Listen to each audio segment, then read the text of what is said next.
বন্ধুরা, আমরা অবশেষে শূন্যবিন্দু অর্থাৎ 0 পয়েন্টের দিকে রওনা দিয়েই ফেললাম।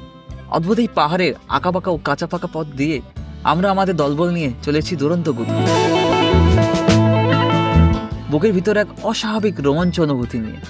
এখানে কিন্তু একটা কথা অবশ্যই বলা যায়, জীবনে অনেক কাজকর্ম তো আছেই, অশান্তি, অঘটন, সমস্যা সবকিছুই আছে, কিন্তু জীবনে যদি একবার এই পাহাড়ে এই অপরূপ দৃশ্য না দেখতাম তাহলে কিন্তু জীবনটাই বৃথা হয়ে যেত।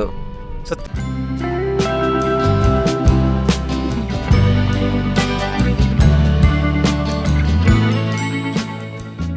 চলার পথে ওই দৃশ্যমান মেঘে ঢাকা তুষারে আবৃত পাহাড় চূড়া ও তার ওপর বিচ্ছুরিত রবির কিরণ বারবার উচ্ছ্বাসিত করছিল আমাদের হৃদয়।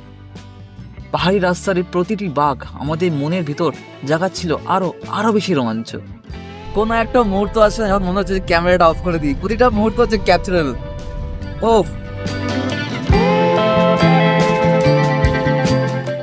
এপ্রিলের এই মৌসুমে রাস্তার দুধার যেন মেতে উঠেছিল নানান রঙিন ফুলের রঙের খেলায়। মহাময়ী ওই প্রকৃতির সৌন্দর্য আমাদের করে তুলেছিল মন্ত্রমুগ্ধ। ও সামনের ভিউটা